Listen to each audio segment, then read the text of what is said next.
We're talking big tech. We're going to lead off with Microsoft. Shares bounced over 50% last year. Hit an all-time high in today's session. Alex, $20 per month Copilot subscription for individuals out there. This goes along with their small business and then their major customers at this point. But Microsoft has definitely become number one as far as the equity market goes. Yeah, no doubt, and it doesn't hurt that Apple's struggling at the same time. So if you're kind of rotating out of Apple while there's that perceived opportunity to, the stock hasn't fallen all that much yet, money has to find somewhere to go, and it seems like right now Microsoft is up towards the top of many people's lists, as well as NVIDIA, AMD, but Microsoft certainly, compared to those two companies, far less volatile historically. So if you're looking for something perceived to be a little bit higher quality, Microsoft makes a lot of sense for what seems like a market environment that's looking for AI exposure, but maybe trying to do so in a, I don't want to say conservative way, but a more conservative way than some of the other alternatives.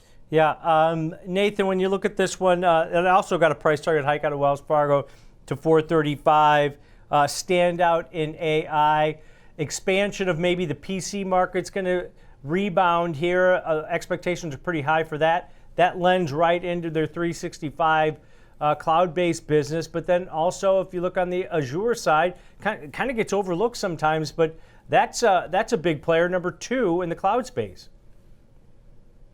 Absolutely, and I'd agree with what Alex says as well. You know, when you look at the Mag 7, I mean, I think there's risk that, you know, the likes of an Apple or a Tesla, both of them actually have their membership cards revoked here. I mean, they're the fundamentals, a Tesla cutting prices, Apple cutting prices, Apple not showing revenue growth.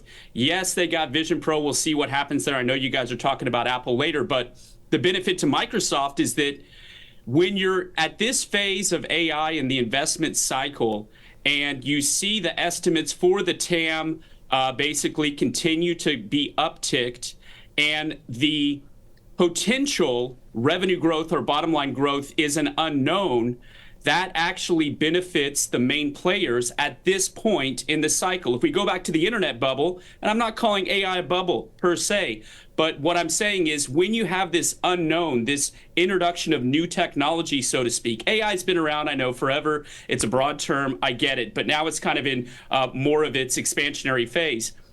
When you don't know or you're unable to quantify exactly how big or how much it impacts the bottom line, that actually benefits the bulls because it allows that price discovery to potentially overshoot on the upside. So Microsoft just announced their Copilot Pro here, $20 a month. If you look at their user base, if it's sticky, if it actually generates ROI, meaning if you're a corporation, you subscribe per user $20.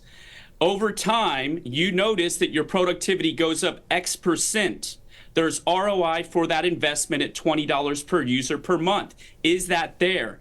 Time will tell. If it is, given Microsoft user base, then you can imagine that revenue stream is going to be mighty. And because of that open-ended story, to Alex's point, money flow is going to where that perceived, unidentified, risk-reward, price discovery mode in terms of this new technology and what it potentially means for a company like Microsoft.